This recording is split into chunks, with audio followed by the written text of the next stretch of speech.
A contar de domingo, vamos a estar por algunas semanas hablando acerca de un libro en la Biblia, que es el libro de Daniel. No es Daniel el travieso, es Daniel, ¿ya? Y este libro es un libro que la verdad de las cosas es bastante interesante, y yo les voy a explicar por qué. ¿Por qué es interesante este libro? Este libro es interesante porque Daniel en la Biblia se le reconoce muchas veces, número uno, como un profeta. Se le reconoce como un hombre de Dios. Se le reconoce como un adivinador de sueños. Pero la verdad de las cosas, sí hacía esas tres cosas. Pero específicamente, Daniel fue el primer político honesto. Y vaya que eso es difícil. No hay político honesto. No existen. Generalmente, ¿vieron que empezaron la campaña de los alcaldes y todo eso? Y te llaman. No se acuerdan de ti durante todo el año. Y te llaman y te dicen, pastor. Te hablan en inglés, obviamente. Hey, dude, how you doing? ¿Puedo ir a tu iglesia a presentar mi proyecto? Y yo les digo, no. Y no es porque no es porque sea mala onda, sino que simplemente político es político. Al político le importa la posición y hace algunas cosas para que se vea que la gente lo está haciendo algo, pero la verdad todo lo que promete no lo cumple, ¿ya?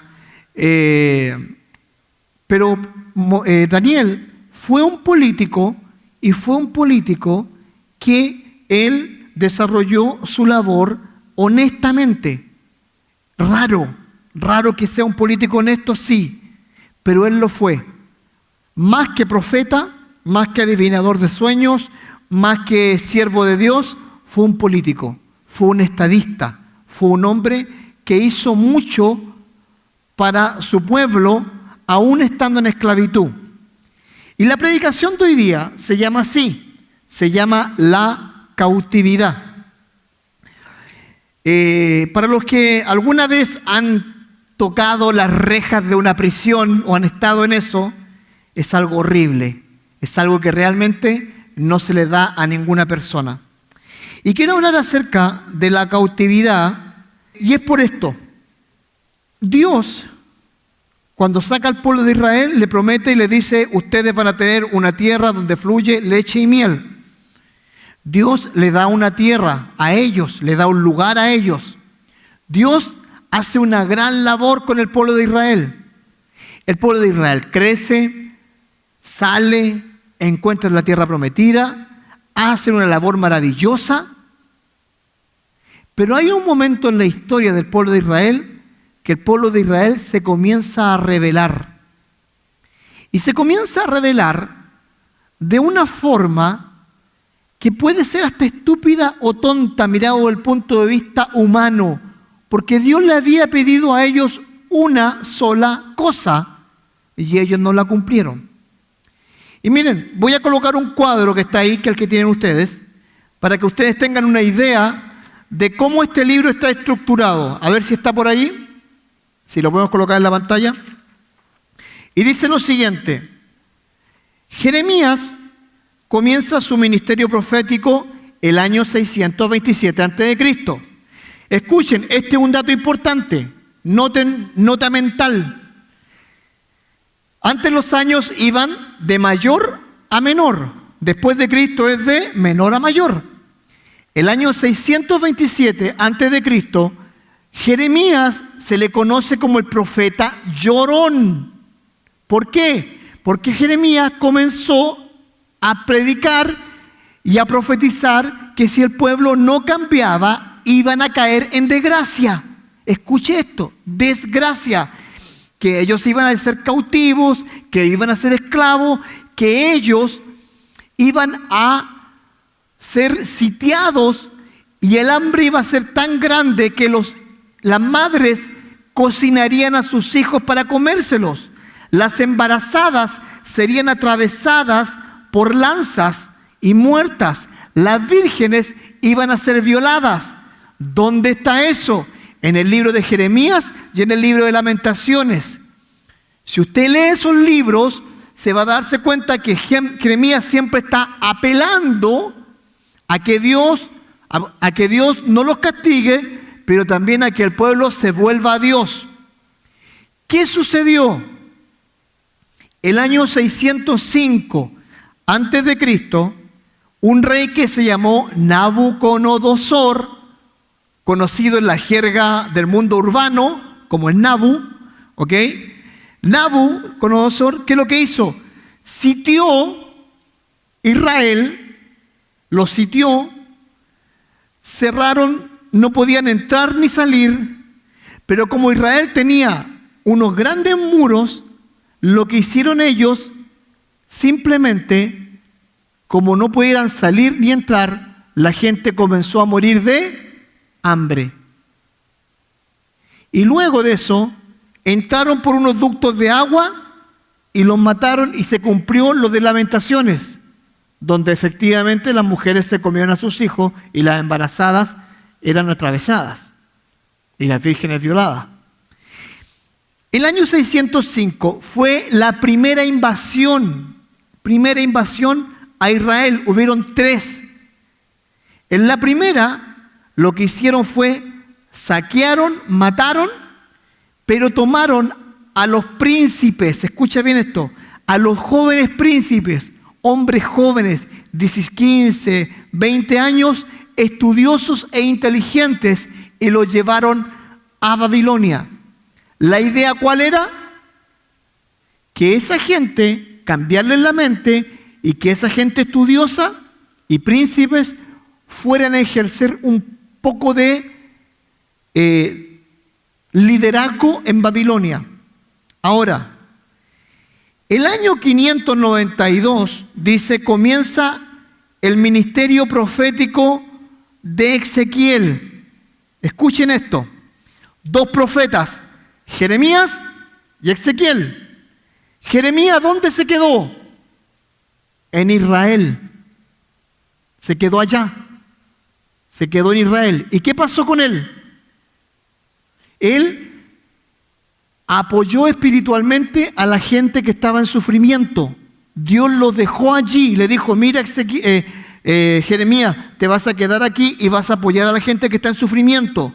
O sea, dejó un pastor, un sacerdote, lo dejó ahí. Esa gente que estaba desolada, destruida, espiritualmente mal, lo dejó. Pero Ezequiel empieza su ministerio, ¿sabe dónde? En Babilonia. Dios usó a Ezequiel en Babilonia. ¿Para qué? Para que el pueblo de Israel no se olvidara de su Dios. Mira lo que es Dios. Dejó un profeta en Israel y dejó un profeta en Babilonia. Por eso comienza su ministerio. El año 586 a.C., Nabucodonosor conquista Judá. Y a Jeremías lo mandan ¿dónde? A Egipto. Nótese. ¿Se acuerda usted cuando Jesucristo nació y fue enviado a Egipto? ¿Sabe por qué fue enviado a Egipto? Porque en Egipto había una colonia judía creyente que creía en Dios. ¿Y sabe por qué pasó eso? Porque Dios preparó el camino para que Jeremías hiciera esa labor de evangelización en Egipto. Mire lo que es Dios. Seguimos. El año 538 a.C., Ciro, el rey de Persia, otro rey, ya no era Nabucodonosor, era otro rey, decreta el regreso de los judíos. O sea, a contar del año 538, comienza un proceso en que los judíos comienzan a volver, en forma paulatina. El año 536 a.C., muere Daniel. Ahora, usted se preguntará, ¿para qué es todo esto? Para que usted tenga un timeline, una línea de tiempo de lo que vamos a estudiar. Porque va a ser algo maravilloso, muy lindo.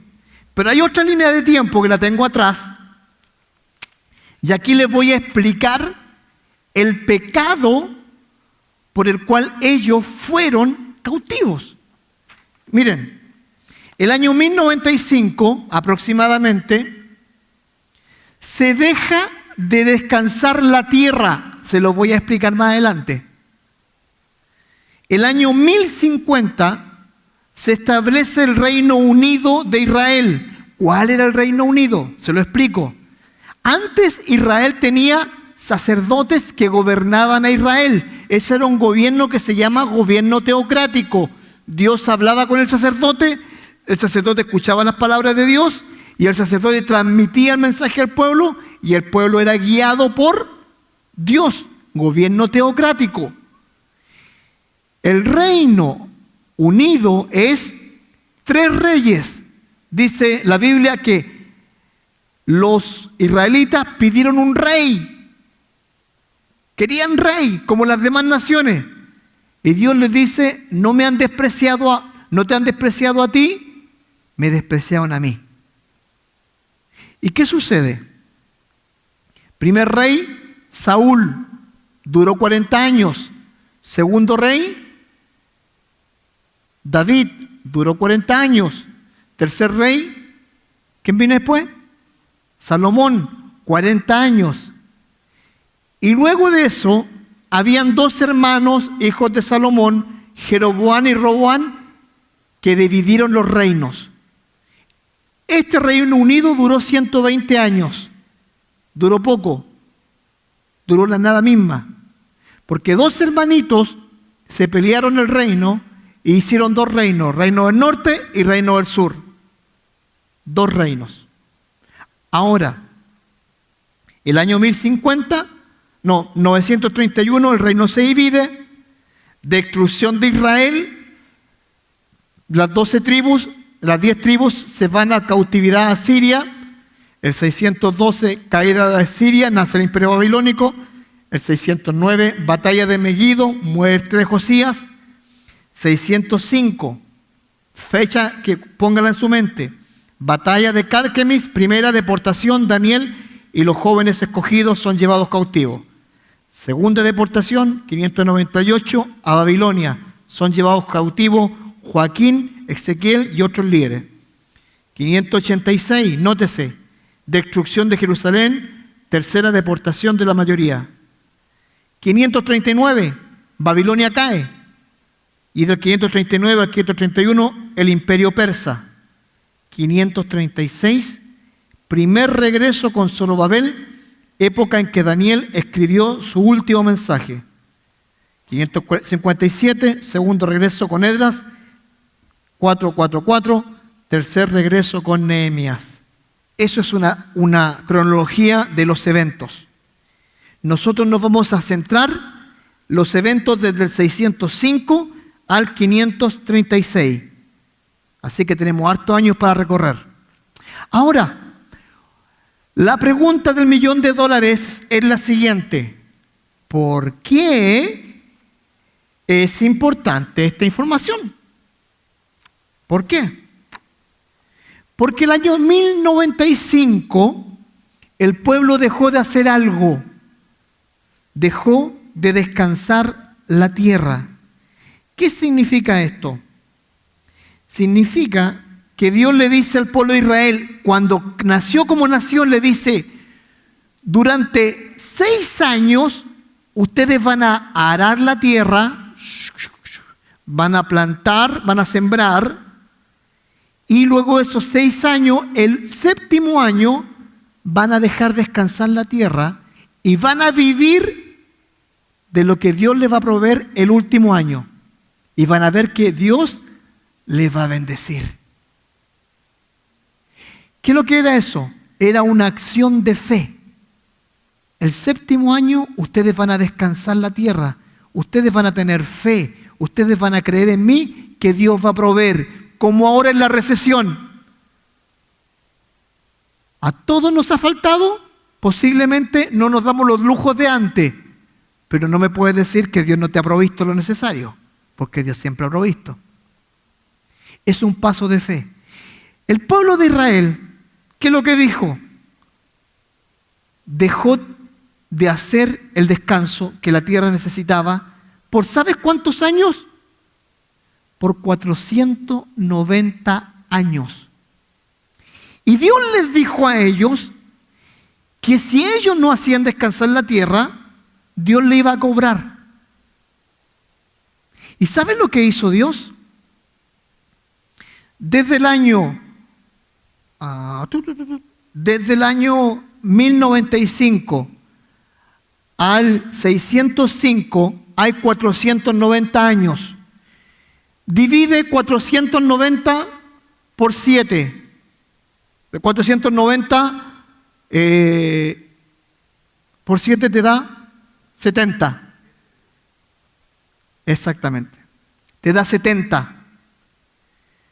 Dios les cobró a ellos, y si usted ve bien, del 605 al 536, se cumplen 70 años. Y ahí usted va a ver una diferencia de un año. ¿Quiere saber por qué esa diferencia de un año?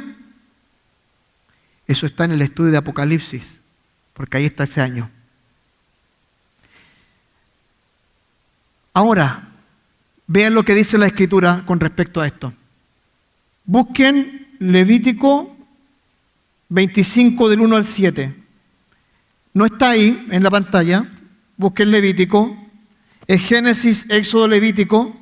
Y van a darse cuenta que ahí está lo que ellos debieron hacer y no hicieron.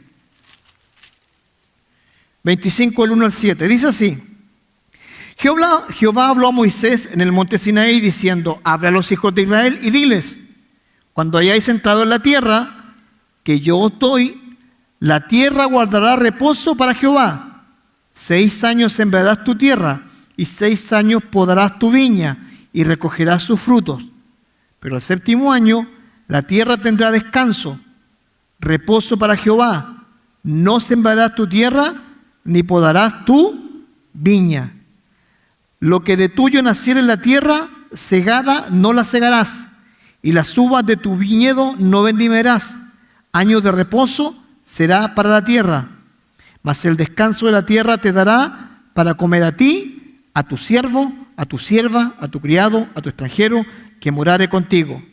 Y a tu animal, a la bestia que hubiera en la tierra, será todo el fruto de ella para comer.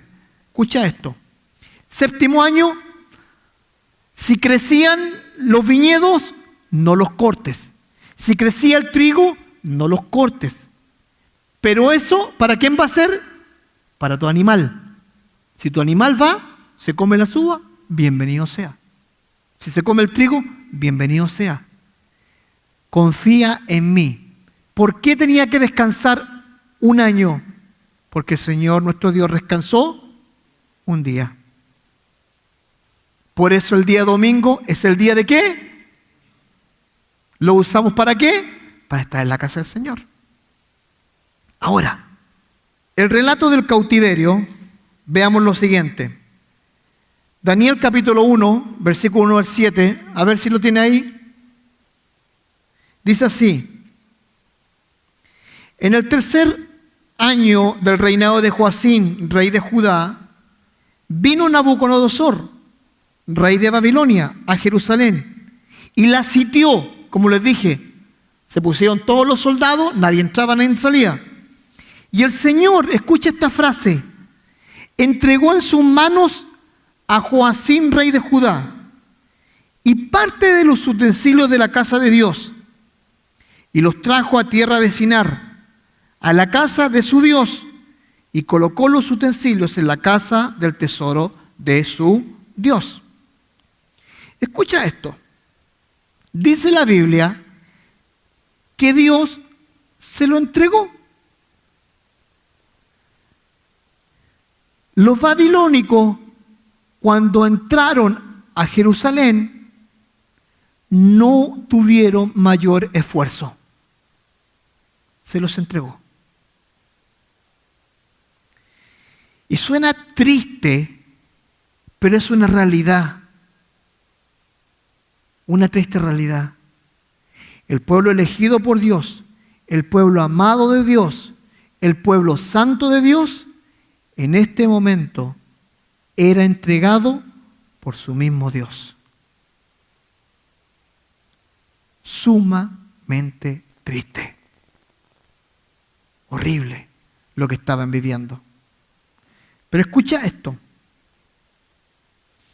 La Biblia dice en 2 de Crónicas la razón del por qué. Dice así: por lo cual trajo contra ellos al rey de los caldeos. Y escucha este relato: que mató a espada a sus jóvenes en la casa de su santuario, sin perdonar joven ni doncella, anciano ni decrépito. Todos los entregó en sus manos.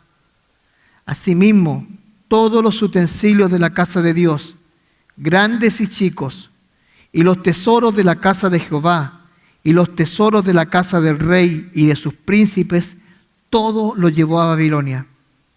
Y escucha este relato: y quemaron la casa de Dios. ¿Sabes cuál era esa casa de Dios? La que construyó Salomón. Y rompieron el muro de Jerusalén, y consumieron a fuego todos sus palacios, y destruyeron todos sus objetos deseables. Los que escaparon de la espada fueron llevados cautivos, y fueron siervos de él y de sus hijos, hasta que vino el rey de los persas, para que se cumpliese la palabra de Jehová por boca de Jeremías. Escucha esto: hasta que la tierra hubo gozado de reposo, porque todo el tiempo de su asolamiento reposó. ¿Hasta qué dice? Hasta que los 70 años se cumplieron. 490 años desobedeciendo a Dios. 490 años burlándose de Dios. 490 años no confiando en Dios. 490 años haciendo lo que a ellos les parecía y no lo que Dios quería que hicieran. ¿Te das cuenta de eso? Por eso Dios los castigó. Y sabes, a veces nosotros tenemos esa misma tendencia a no obedecer. Y te digo, Dios no es un Dios que esté buscando grandes sacrificios de nosotros.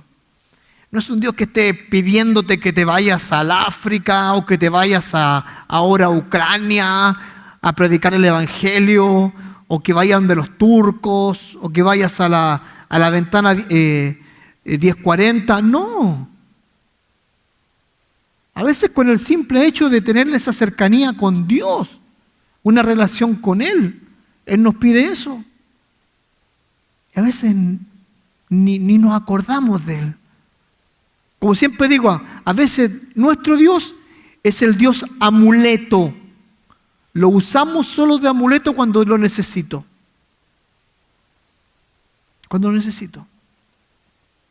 Me acuerdo de Dios cuando lo necesito. Me acuerdo de una iglesia cuando lo necesito. O cuando estoy enfermo. Pero no es así. No es así. Dios no es una palanca que yo la voy a usar cuando lo necesite. No, no, no. Él dice, sé santos porque yo soy santo. Él dice, sean dadivosos porque yo soy dadivoso.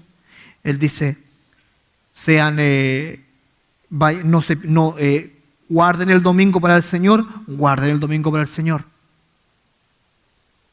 Pero a veces ni eso hacemos, ni eso. Y son pasos pequeños de obediencia. Ahora, Dios se encargó de humillar a un pueblo que económicamente estaba bien. Cuando Babilonia atacó a Jerusalén, Políticamente y económicamente Israel era uno de los países más poderosos que había en el orbe, pero Dios entregó a ese pueblo. Dios lo entregó. Como Dios va a entregar a Estados Unidos algún día, porque hoy en día tolera el pecado de una forma más grande. Hay creo que un diputado, un senador, que ha mentido, que ha robado, que ha estafado, que habla en CNN, que dice cosas. Y ¿sabes lo que yo no me entiendo todavía? Es que todavía hay gente que lo apoya. Porque toleramos eso. El rey de Babilonia era un hombre inteligente. Cuando él llevó cautivo a estos jóvenes bellos, inteligentes, lo hizo con un propósito: darles un nuevo conocimiento. Y mira lo que dice Daniel 1, 3 y 4. Dice: y dijo el rey a Aspenaz, jefe de los eunucos, que trajese de los hijos de Israel, del linaje real de los príncipes, muchachos en quien no hubiese tacha alguna, de buen parecer, enseñados en toda sabiduría, sabios en ciencia y de buen entendimiento. Y escucha esto: e idóneos o inteligentes, avesados, para estar en el palacio del rey, y que les enseñase las letras y la lengua de los caldeos. Quiero que entiendas que estos jóvenes, en primer lugar, estaban pagando los pecados de sus padres. Estos jóvenes no tenían culpa de estar allí. Estaban pagando los pecados de sus papás. Los padres no obedecieron a Dios y las consecuencias fueron para sus hijos. Querido papá, todo lo que tú siembres en la vida de tu hijo va a dar fruto el día de mañana. Siembra gracia, amor, bondad, paz, los frutos del Espíritu. Pero si siembras malas actitudes, si siembras un mal hablar, si siembras discordia, enojo, ira, tus hijos van a pagar las consecuencias de eso. Por eso tenemos que ser tan cuidadosos con nuestros hijos. Por eso. Una de las cosas que yo como papá he hecho, y como papá de hijos de pastores, porque yo conozco cientos de historias de hijos de pastores que no quieren saber nada con Dios, con la iglesia, con el Señor, con nada. ¿Y sabes por qué? Porque los papás muchas veces y los pastores son hipócritas, porque quieren ser pastores en la iglesia y quieren ser pastores en la casa, porque lo que dicen acá no lo respaldan en la casa. Y he visto a muchos hijos de pastores alejándose del Señor. Y usted dirá, son mayores, ¿es su decisión? Sí, es su decisión. Pero entre medio tuviste 18 años para formar a una persona con el corazón de Dios, con el carácter de Dios. Me pasó algo este fin de semana. Todos los años con mi hija vamos a una reunión que se llama de padre e hija en la iglesia River Oaks. Y justo topó que era la segunda semana del estudio bíblico que estamos teniendo todos los viernes acá. Y el domingo pasado a mi hija le dije estúpidamente: hija, este año no vamos a ir a River Oaks porque yo tengo una responsabilidad que es con los hermanos de la iglesia. Estaba mi esposa, mi hijo y yo, y la Amy. Cuando vi que ella lloraba, y dije, he metido las patas.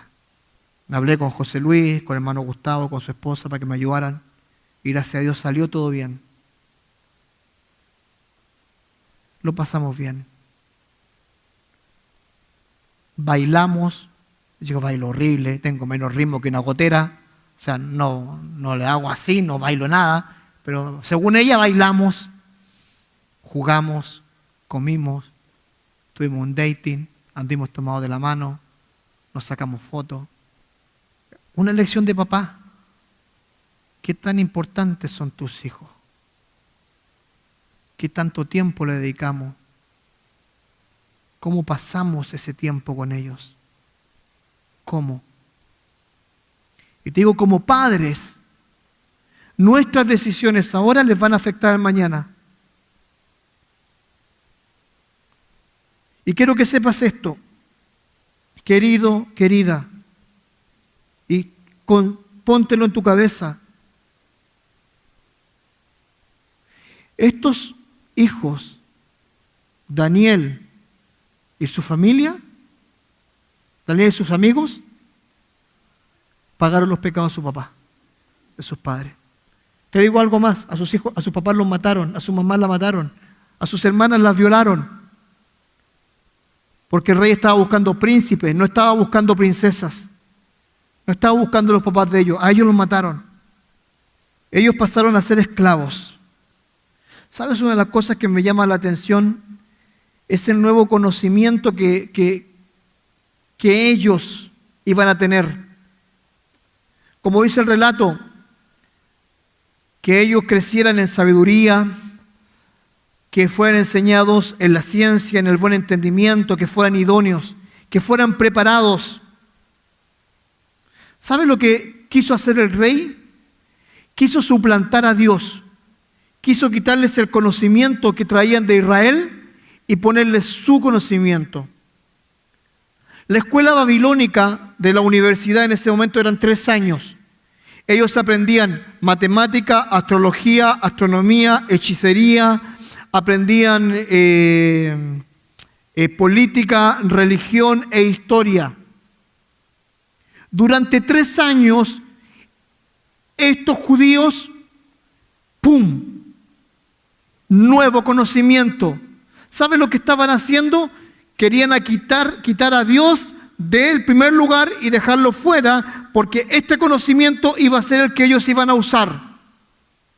En pocas palabras, le querían cambiar la mente. Pero ¿sabes algo?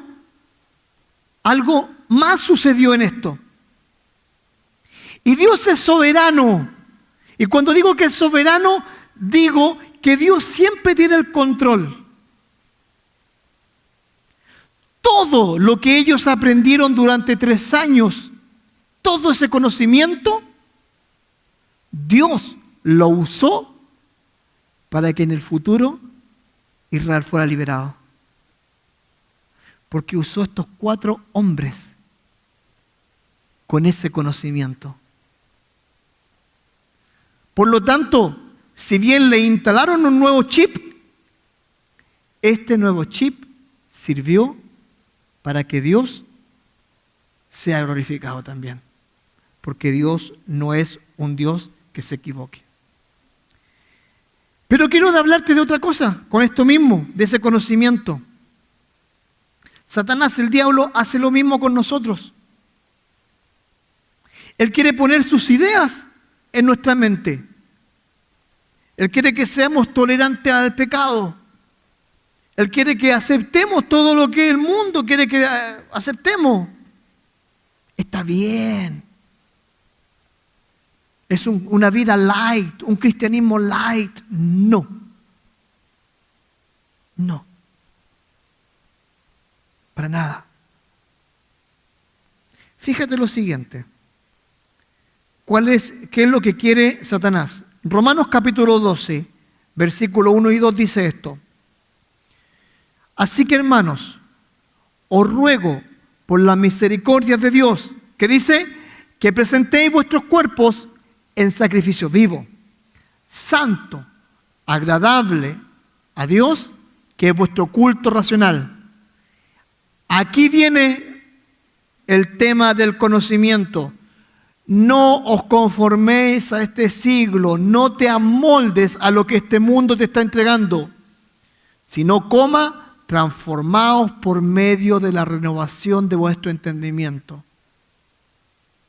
para que comprobéis cuál sea la buena voluntad de Dios, agradable y perfecta. El mundo quiere que nosotros nos conformemos a este mundo. La palabra que conformar es la palabra molde, que nos amoldemos a este mundo. Está bien engañar a tu esposa, no hay problema, amor libre. Está bien no disciplinar a tu hijo, porque le puedes producir un trauma. Mi psicólogo por muchos años, se lo presento, aquí está. Mi pediatra, mi terapeuta. Te odié. Pero ahora no se le puede tocar. Que ahora tenemos que usar un nuevo pronombre. Todes. Porque digo todo, todas, estoy ofendiendo a un género binario que todavía no conozco. Porque dice la Biblia que creó Dios y hombre. Porque muchas iglesias hoy en día están así.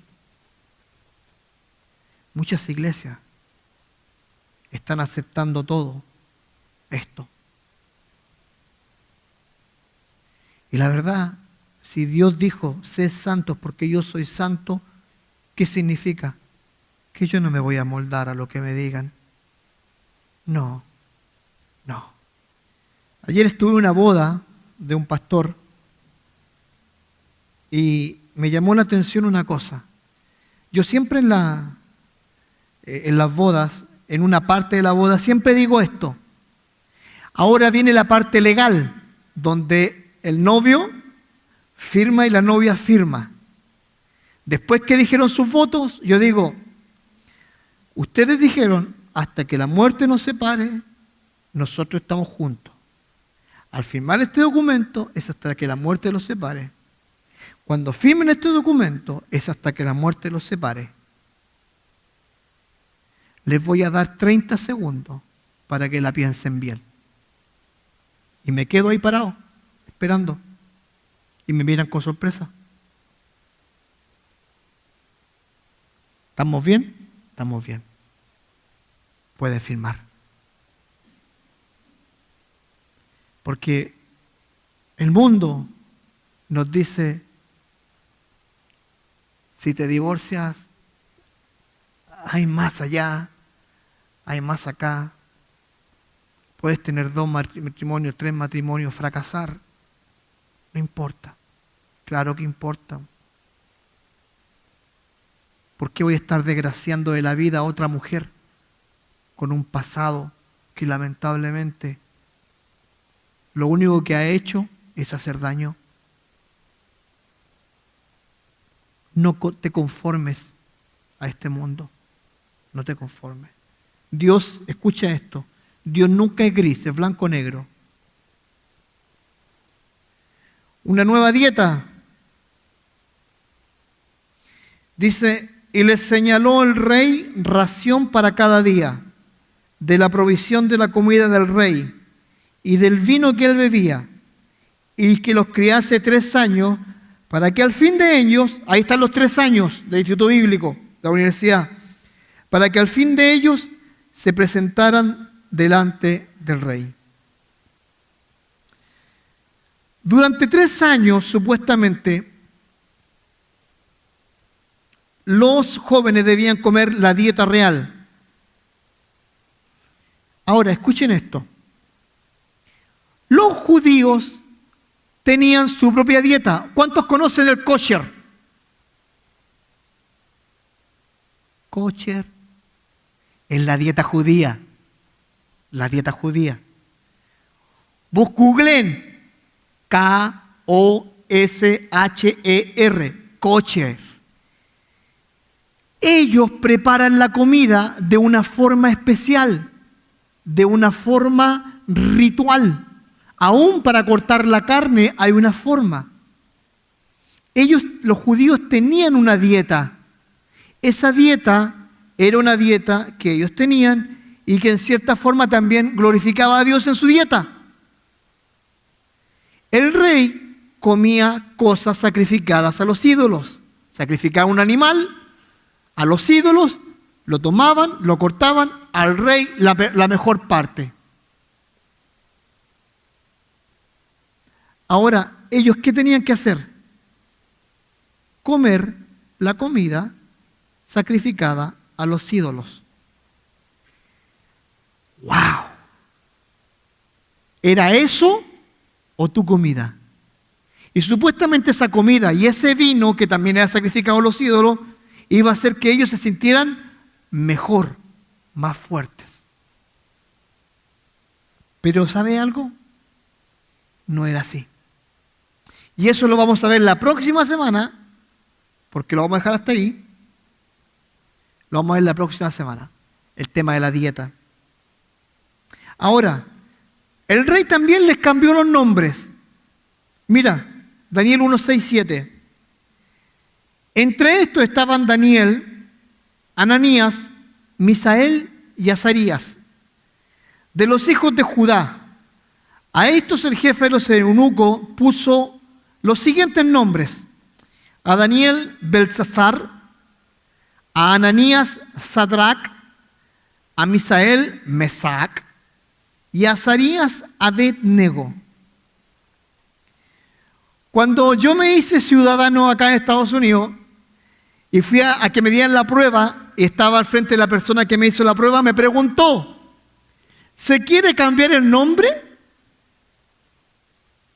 Y yo dije: Elon Musk. Sonaría bien, ¿no? Porque te lo puedes cambiar como tú queráis. ¿Ah? Te lo voy a cambiar el nombre y decir: John Lennon, Elvis. Y yo me lo cambié, aunque no, sí, claro. Porque yo en Chile me llamo así: Juan, no sabían, ahora saben, Juanito, Juan Francisco Collío Aucañir, 2 nombres, 2 apellidos. Pero cuando yo sacaba una tarjeta de crédito o iba a la librería, ¿qué nombre aparecía? Juan Aucañir, last name, Aucañir.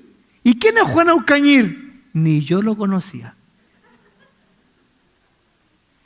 Así que me cambié el nombre y como todos me conocen por Francisco, me puse Francisco, primer nombre, y me coloqué Giovanni. ¿Qué es lo que es Giovanni en italiano? Juan. Pero suena más bonito, Giovanni Collío. Ahora parezco italiano. Francisco Giovanni Collío. Borré al Juan y cambié al Juan y borré al Aucañir. Y quedó Francisco Collío. Es una cosa. Ahora, ¿por qué el rey le cambió los nombres a estos judíos? ¿Por qué? Vamos a ver esta gráfica. Miren, Daniel significa lo siguiente. A ver si la ponemos ahí. Dios es mi juez. Dios es mi juez. Así se... Eso es. Pero su nombre cambiado iba a ser Belsasar. Bel, un dios babilónico, protege su vida. Ananías, Jehová es gracia. Nuevo nombre, Sadrac, el mandato del dios lunar, del dios de la luna. Misael, ¿quién como Dios? Nombre babilónico, Mesac, quien es como Ajú, no como Ají o Chile, Ajú, que es un dios babilónico. Azarías, Jehová es mi ayudador.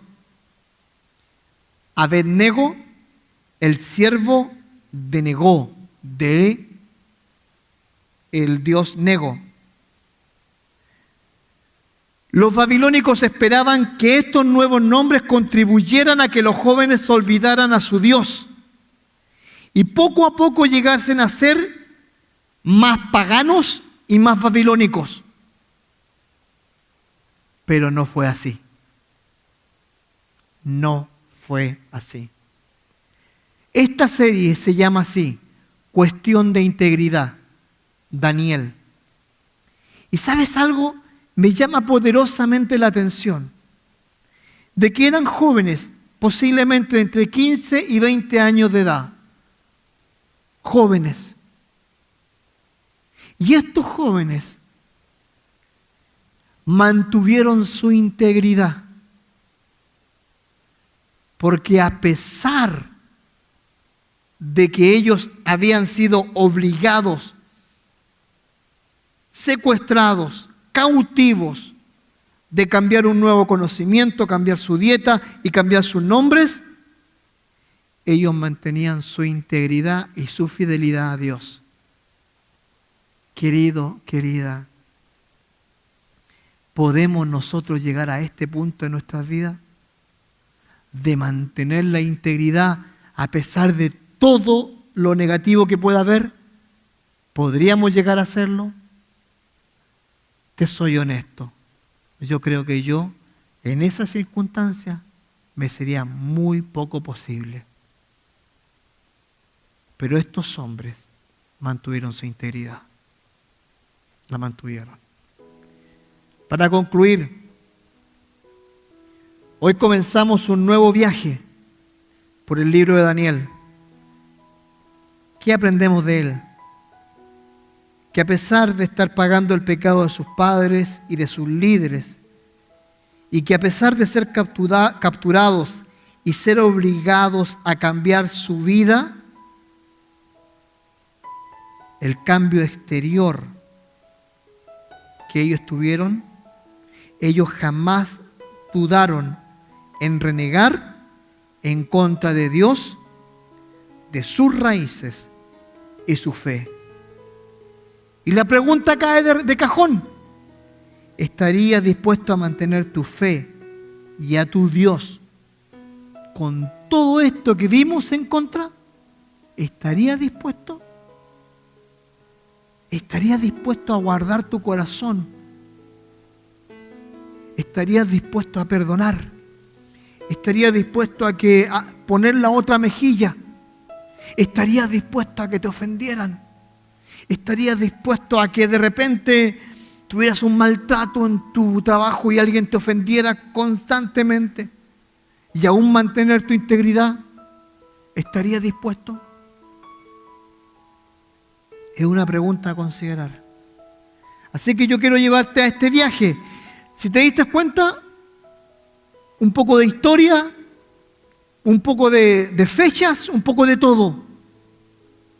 Porque quiero que te lo introduzca en tu mente y en tu corazón, y cuando estudiemos este libro, no va a ser versículo por versículo, pero sí el general lo puedas disfrutar y sepas dónde estamos metidos en la historia de este pueblo.